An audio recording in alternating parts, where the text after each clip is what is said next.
Hello everyone, इस video में हम पढ़ेंगे क्लास 6 साइंस का चैप्टर 2 कंपोनेंट्स ऑफ फूड।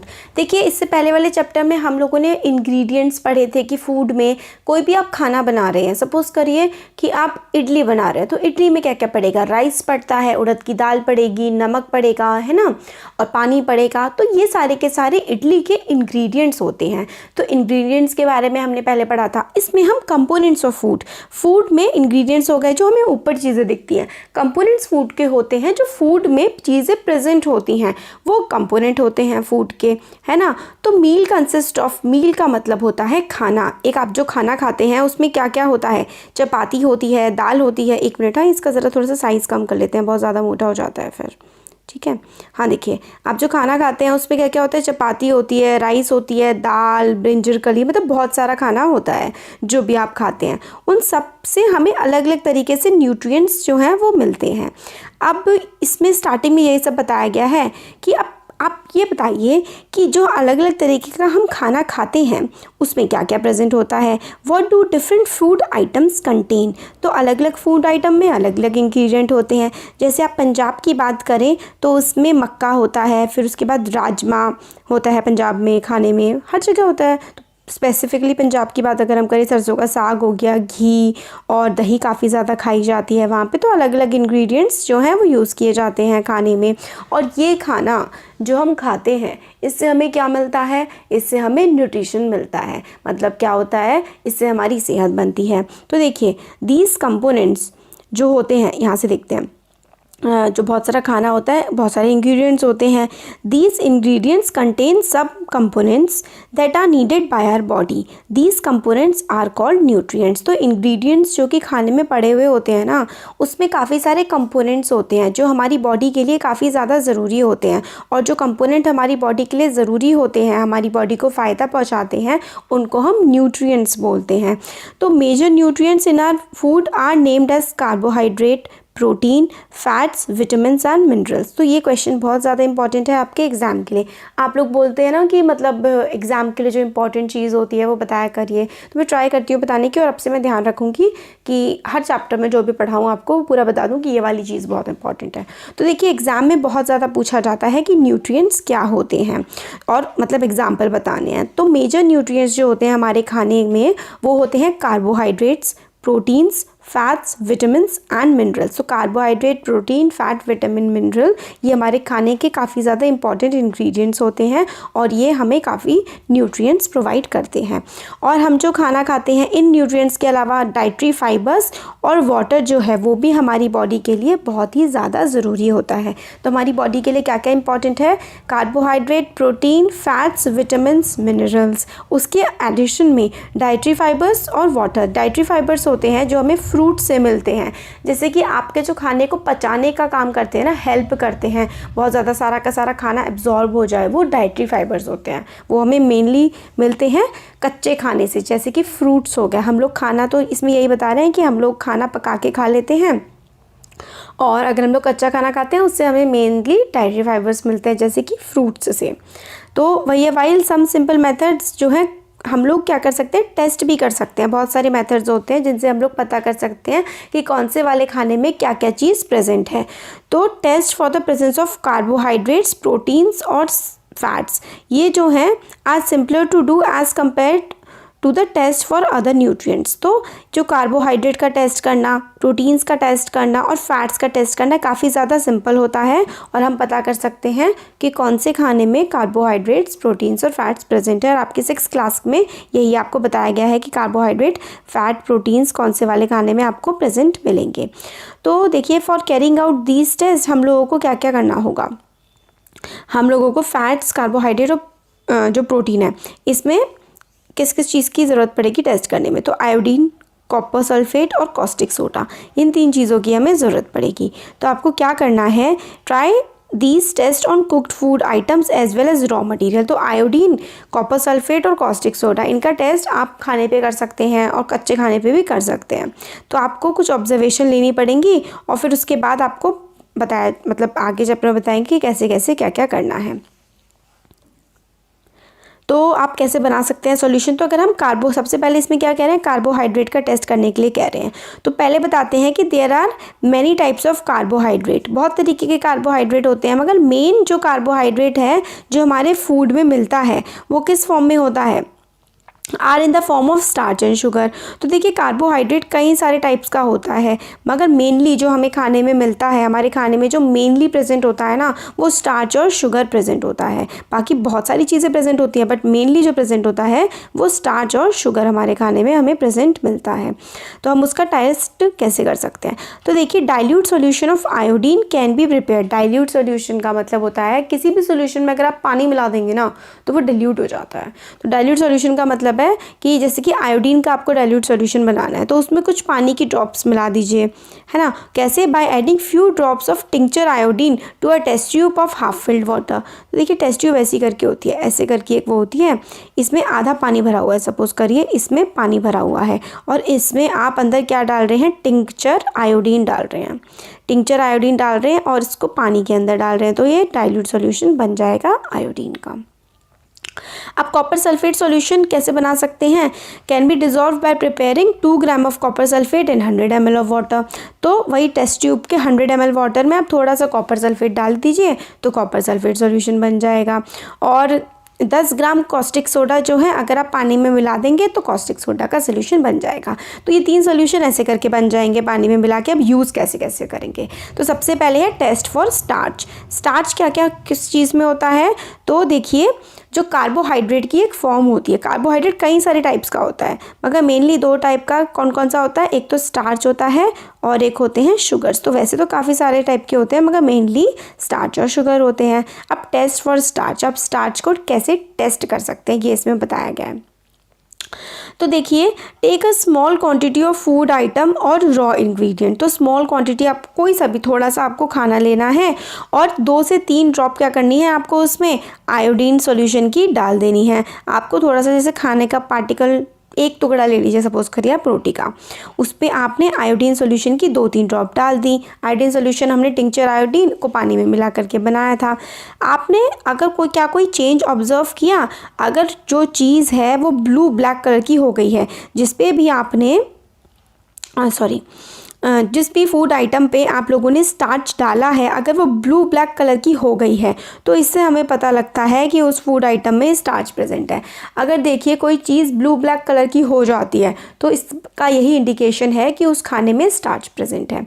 तो कई सारा खाना जैसे कि स्टार्च किस चीज़ में प्रेजेंट होता है, जैसे कि आप आलू पे टिंक्चर आयोडीन डाल के देखें, टिंक्चर आयोडीन को पानी में मिला करके और आप उसको कटे हुए आलू पे थोड़ा सा डाल दीजिए तो ब्लू और ब्लैक से कलर का वो हो जाएगा आलू। तो उससे आपको पता लगेगा कि पोटैटो में क्या होता है, स्टार्च प्रेजेंट होता है। अब टेस्ट फॉर प्रोटीन आ गया। प्रोटीन के टेस्ट के लिए आपको क्या करना होता है, आप थोड़ा सा खाने का पार्टिकल लीजिए और अगर आपको सॉलिड में टेस्ट करना है या फिर अगर आपको पेस्ट बना के टेस्ट करना है तो कैसे भी कर सकते हैं, उसको मिक्सी में ग्राइंड कर सकते हैं। फिर आपको क्या करना है, 10 drops of water, put some of this in clean test tube. आप जो खाना है थोड़ा सा उसको क्या करिए, आप टेस्ट ट्यूब में रख लीजिए और 10 ड्रॉप ऑफ वाटर डालिए और आप उसको अच्छे से हिला दीजिए। फिर क्या करना है, नाउ यूजिंग अ ड्रॉपर की हेल्प से 2 ड्रॉप आपको डालने हैं कॉपर सल्फेट सॉल्यूशन के।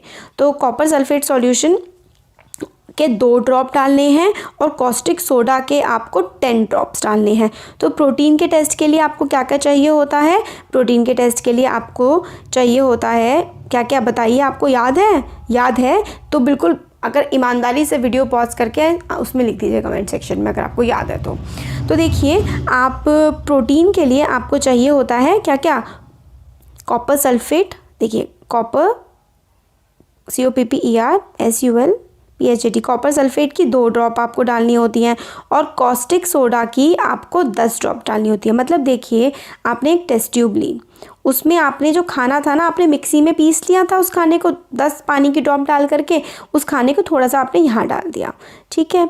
फिर उसके बाद आपको क्या करना है, उसमें आपको 2 ड्रॉप तो डालनी है कॉपर सल्फेट सॉल्यूशन की, CuSO4 केमिकल फॉर्मूला होता है, आप आगे क्लासेस में पढ़ेंगे। तो 2 ड्रॉप तो कॉपर सल्फेट की और 10 ड्रॉप कॉस्टिक सोडा की डालनी है।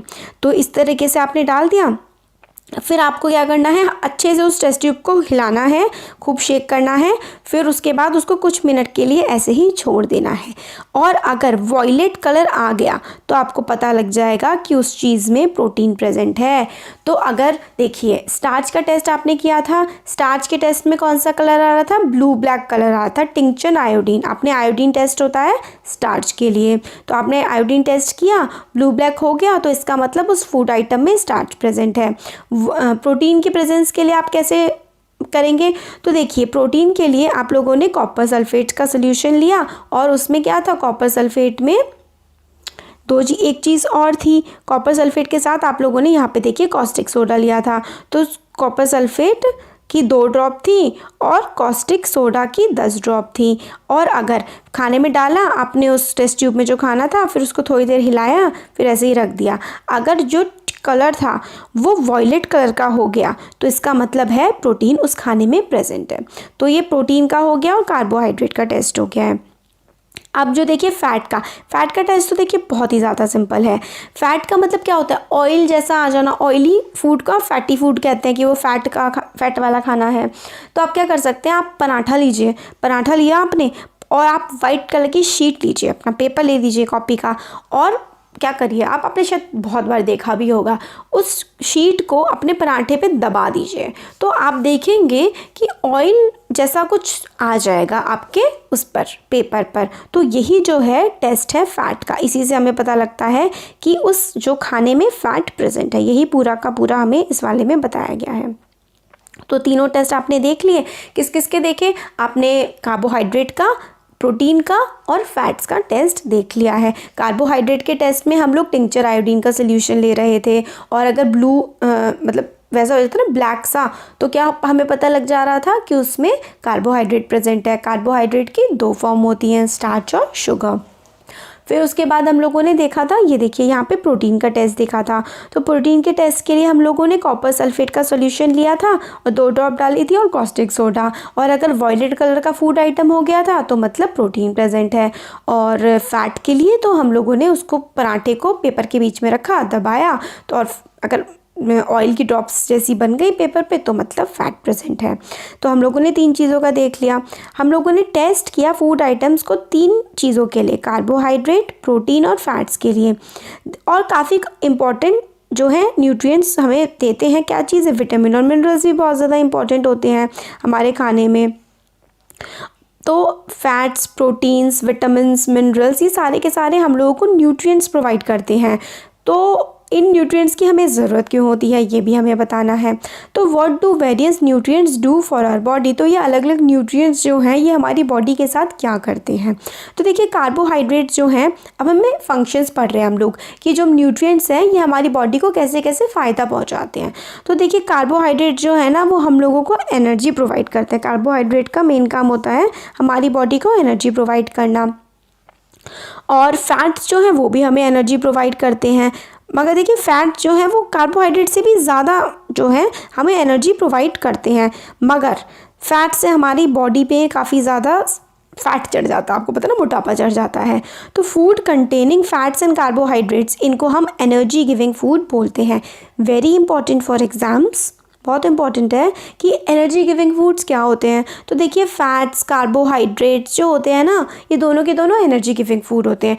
और टेस्ट जो अभी हमने पढ़े थे कार्बोहाइड्रेट, प्रोटीन और फैट्स के, कि टेस्ट क्या होते हैं, ये भी एग्जाम में बहुत ज़्यादा पूछा जाता है। और 1 नंबर का आपका क्वेश्चन आ सकता है, what are energy giving foods. तो एनर्जी गिविंग फूड जो हैं वो हमारे होते हैं fats and carbohydrates are known as energy giving foods. और प्रोटीन्स जो हैं वो किसके लिए इस्तेमाल होते हैं, प्रोटीन्स बहुत इंपॉर्टेंट है हमारी बॉडी की ग्रोथ के लिए और हमारी बॉडी को रिपेयर करने के लिए। तो प्रोटीन्स जो है ना वो प्रोटीन्स हमारे ग्रोथ और रिपेयर के लिए इस्तेमाल किए जाते हैं हमारी बॉडी के द्वारा। अब देखो सम सोर्स ऑफ कार्बोहाइड्रेट, तो कार्बोहाइड्रेट के सोर्स के आप 2-3 नाम याद रख लीजिए। देखिए आपको कार्बोहाइड्रेट राइस से मिलता है, आपको व्हीट से मिलता है, बाजरे से, मेज़ से, पपाया, मेलन, मैंगो। तो आपको याद रख लेना है कि आपको कार्बोहाइड्रेट से किस किस चीज़ से मिलता है। तो आप याद रख लीजिए व्हीट और राइस, 2 एग्जाम्पल आपको ज़रूर याद होने चाहिए। फिर आपको है कि फ़ैट के सोर्सेज प्लांट और एनिमल। प्लांट से हमें जो फैट मिलता है वो क्या क्या, हमें सनफ्लावर ऑयल मिलता है, coconut oil, soybean, mustard oil, ये सब हम लोग ग्राउंड नट्स से, तिल से, है ना। तो ये सब जो है हमारे सोर्सेज हैं एनिमल सोर्सेज फैट्स के, और सॉरी ये प्लांट सोर्सेज हैं ऊपर वाले जो हम लोगों ने अभी पढ़े फैट्स के। अब हम एनिमल सोर्सेज देख लेते हैं, जैसे कि मीट हो गया, घी हो गया, मिल्क हो गया, बटर हो गया, फिश, एग, ये हम लोगों के फ़ैट के सोर्स हैं जो हमारे एनिमल से मिलते हैं, और ये वाले जो हैं ये हमें प्लांट से मिलते हैं फ़ैट के सोर्सेज।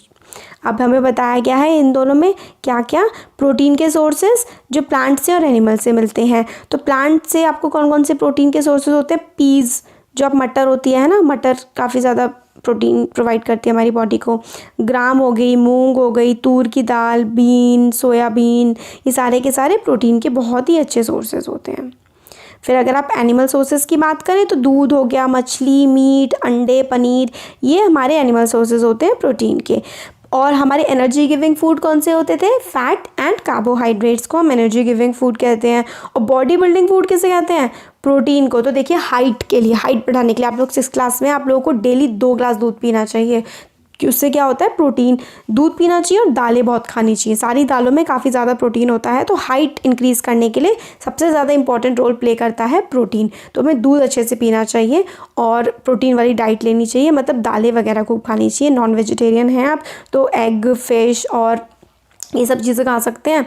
तो प्रोटीन हमारी बॉडी को बिल्ड करने के लिए, हाइट बढ़ाने के लिए बहुत ही इंपॉर्टेंट रोल प्ले करता है। विटामिन्स क्या करते हैं भाई, विटामिन्स जो हैं हेल्प करते हैं हमारी बॉडी को डिसीज़ से बचाने के रखते हैं।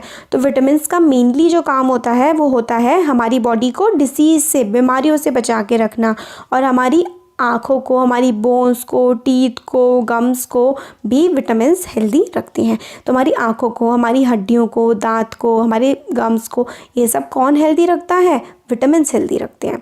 विटामिन्स जो हैं डिफरेंट टाइप्स के होते हैं और उनके अलग अलग नाम होते हैं, जैसे कि vitamin A, vitamin C, important है, आपसे नाम आ सकते हैं एग्जाम में आपके, या फिर आपसे पूछा जा सकता है बॉडी बिल्डिंग फूड, प्रोटीन। अब देखिए यहीं पे याद कर लीजिए, आप अच्छे से वीडियो को सुनेंगे ना और 1-2 बार वीडियो को और रिवाइज कर लेंगे तो आप एग्जाम में बिल्कुल कुछ गलत नहीं करके आएंगे और बिल्कुल अच्छे से करके आएंगे सब कुछ।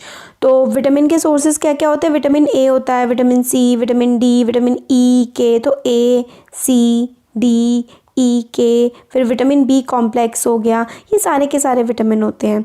और हमारी बॉडी को ज़रूरत होती है हर टाइप के विटामिन की थोड़ी थोड़ी क्वांटिटीज़ में, स्मॉल क्वांटिटीज़ में हमारी बॉडी को सारे विटामिन की ज़रूरत होती है। अब विटामिन के वो भी बता रखे हैं यूजेस। विटामिन ए किस चीज़ के लिए इस्तेमाल होता है, विटामिन ए क्या होता है, हमारी स्किन को और हमारी आइज़ को हेल्दी रखता है। तो हमारी आइज़ के लिए, आँखों के लिए और हमारी स्किन के लिए विटामिन ए बहुत ही ज़रूरी होता है।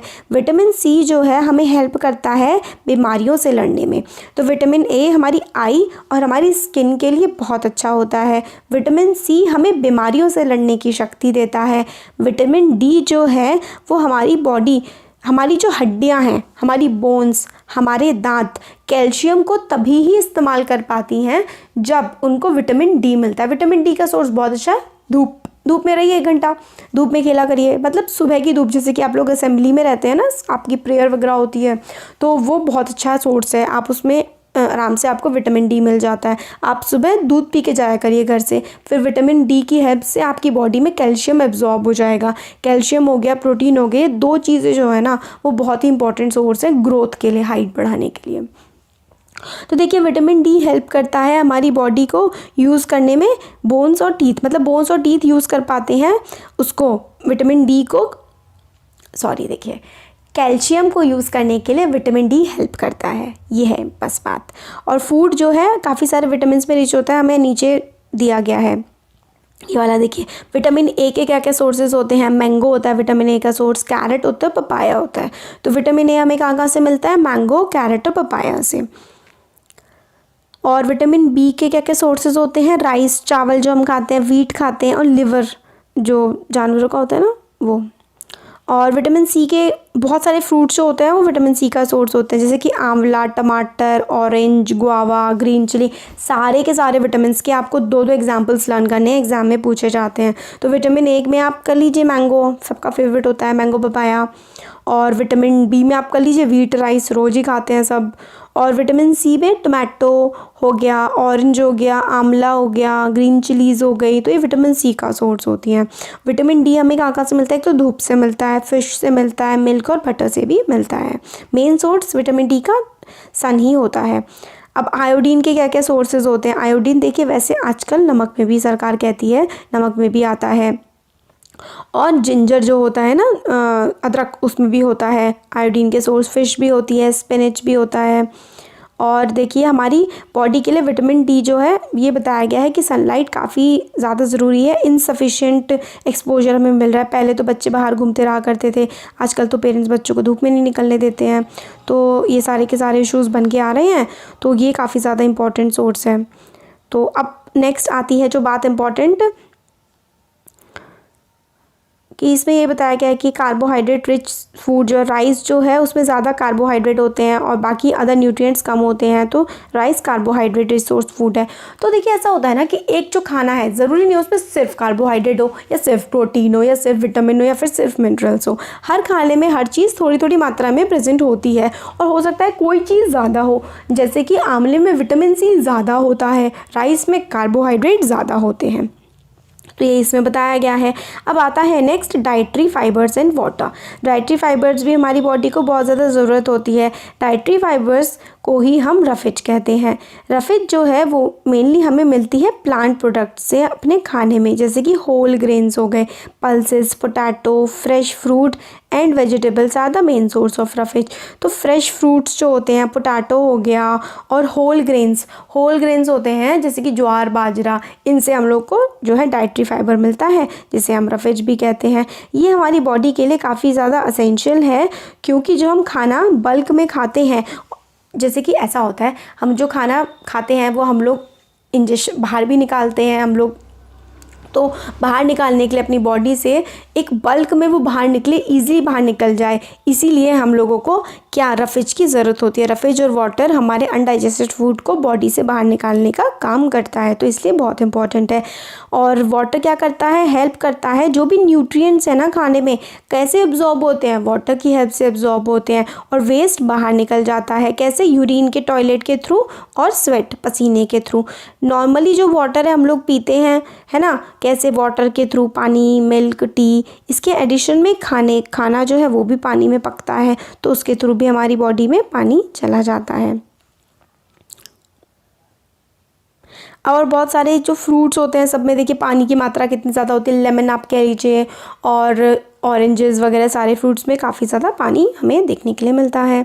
वीडियो काफ़ी बड़ा हो गया है, बट कोई नहीं, अब ज़्यादा तो बचा नहीं है। एक्चुअली इसमें काफ़ी ज़्यादा इंपॉर्टेंट टर्म थे ना इस चैप्टर में, तो सब कुछ मुझे अच्छे से एक्सप्लेन करना था। अब आपको क्वेश्चन आंसर्स भी आसानी से याद हो जाएंगे। बैलेंस डाइट क्या होती है? देखिए आप सारा का सारा खाना ना सही मात्रा में खाइए, बस बैलेंस डाइट हो गई। तो फूड हम लोग नॉर्मली जो पूरे दिन में खाते हैं वो हमारी डाइट होती है। डाइट का मतलब होता है जो भी हम खाना खा रहे हैं ग्रोथ के लिए, बढ़ने के लिए, बॉडी मेंटेन रहे, हमारी हेल्थ अच्छी रहे, तो इसके लिए हमारी बॉडी को काफ़ी सारे न्यूट्रिएंट्स की ज़रूरत होती है। काफ़ी सारे न्यूट्रिएंट्स की ज़रूरत होती है, वो भी राइट अमाउंट में। जितना प्रोटीन चाहिए उतना मिले, कार्बोहाइड्रेट, विटामिन, मिनरल्स, वाटर, हर चीज़ बैलेंस में मिले, ना बहुत ज़्यादा और ना ही बहुत कम। तो diet The diet should contain good amount of roughage and water भी होना चाहिए। Such a diet is called balanced diet। तो जिस डाइट में सारा का सारा खाना बिल्कुल प्रॉपर अमाउंट में होता है वही बैलेंस डाइट होती है। तो ये कह रहे हैं कि जब हम लोग खाना बनाते हैं, पकाते हैं खाने को, तो बहुत सारे न्यूट्रिएंट उसके लॉस हो जाते हैं। कटिंग करते हुए, छीलते हुए और धोते हुए काफ़ी सारे विटामिन लॉस हो जाते हैं। तो स्किन ऑफ मैनी वेजिटेबल्स और फ्रूट्स जो है वो विटामिन और मिनरल्स उसमें प्रेजेंट होते हैं, इसलिए बार बार धोने से राइस को, पल्सेस को, कुछ इंपॉर्टेंट विटामिन जो है उससे रिमूव हो जाते हैं। और हम लोगों को पता है कुकिंग जो है खाने को टेस्ट तो इम्प्रूव करती है, पर काफ़ी सारे न्यूट्रिएंट्स ख़राब हो जाते हैं। विटामिन सी जो है, अगर आप विटामिन सी वाली चीज़ को पकाएंगे ना तो विटामिन सी तो बिल्कुल ही ख़त्म हो जाएगा। तो इसलिए विटामिन सी वाली चीज़ें कच्ची ही खानी चाहिए, और हमें जो है खाना कच्चा काफ़ी सारी चीज़ें खानी चाहिए, जैसे कि फ्रूट्स हो गए, है ना। तो इसमें वही है कटोरी ऑफ फैट, वही है बूजो thought that fat would be best food to eat all the time. तो बूजो ने सोचा कि फ़ैट से एनर्जी मिलती है तो पूरे टाइम फ़ैट खाते रहो, मगर अगर आप बहुत ज़्यादा फ़ैट खाएंगे तो आप मोटे हो जाएंगे। तो बहुत ज़्यादा भी नहीं खाना चाहिए और बहुत कम भी नहीं खाना चाहिए, सब कुछ राइट अमाउंट में खाना चाहिए। और अगर आप बहुत ज़्यादा फैट रिच फूड खाते हैं ना तो हो सकता है आपको ओबेसिटी हो जाए। ओबेसिटी का मतलब होता है मोटापा, इंग्लिश में मोटापे को ओबेसिटी कहते हैं। तो ओबेसिटी का शिकार हो जाएंगे, इसलिए बहुत ज़्यादा फैट रिच फूड भी नहीं खाना चाहिए। अब बात आती है डेफिशिएंसी डिसीज़ेस की। डेफिशिएंसी का मतलब होता है कमी, डिसीज़ का मतलब होता है बीमारी। तो डेफिशिएंसी क्या मतलब, अगर कोई भी जो आप न्यूट्रिएंट्स हैं आप प्रॉपर अमाउंट में नहीं ले रहे हैं तो आपकी बॉडी में उसकी डेफिशिएंसी हो जाएगी, कमी हो जाएगी। तो अगर आपकी बॉडी में किसी न्यूट्रिएंट की कमी हो जाती है तो उसकी वजह से आपको डेफिशिएंसी डिसीज़ हो सकती है। तो वही है कि अगर आप प्रॉपर अमाउंट में जो है ना बहुत लंबे समय तक आप जैसे आप बहुत लंबे समय से प्रोटीन नहीं ले रहे हैं तो आपकी बॉडी में प्रोटीन की कमी हो जाएगी और उसकी वजह से क्या हो सकता है, बहुत सारी डिसीज़ और डिसऑर्डर भी हो सकते हैं। तो वही हमारी डेफिशिएंसी डिसीज़ेज़ होती हैं। आप जैसे एग्जांपल एक के लिए प्रोटीन और कैल्शियम आपकी बॉडी में नहीं जा रहा है ना अगर किसी की भी बॉडी में, तो हो सकता है उसकी ग्रोथ स्टंट हो जाए, वो इंसान लंबा ना हो, हाइट कम हो जाए, उसका फेस मोटा हो जाए, उसके बाल सफ़ेद पड़ जाए, उसकी स्किन में डिसीज़ हो जाए, उसे डायरिया हो जाए उस इंसान को। तो बहुत लंबे समय तक अगर आप लोग कार्बोहाइड्रेट प्रोटीन वगैरह नहीं खाएंगे ना तो हाइट नहीं बढ़ेगी, बहुत ज़्यादा वीक हो जाएंगे। मतलब जो भी नहीं खाता है तो खाना प्रॉपर खाना चाहिए। तो काफ़ी सारे मिनरल्स और डेफिशिएंसी की बात की गई है। डेफिशिएंसी डिसीज़ेज़ जो हैं, जितनी भी डेफिशिएंसी डिसीज़ हैं आप दूर कर सकते हैं अगर आप लोग बैलेंस डाइट लेते हैं। तो देखिए एक काम करते हैं, मैं इसके क्वेश्चन आंसर्स का एक्सप्लेनेशन तो कर चुकी हूँ, ये वाला जो टेबल है ना ये मैं नेक्स्ट वीडियो में एक्सप्लेन करती हूँ। बहुत बड़ा हो गया है वीडियो, है ना, इसमें काफ़ी टाइम लग जाएगा, क्योंकि काफ़ी नहीं कम से कम 5 मिनट तो लगेंगे ही, और तो वो मैं नेक्स्ट वीडियो में कवर कर दूँगी। कैसा लगा वीडियो आपको कमेंट सेक्शन में कमेंट करके बता सकते हैं। अच्छा लगा तो लाइक करिए, चैनल को सब्सक्राइब करिए, अपने फ्रेंड्स के साथ भी शेयर करिएगा। Thank you so much.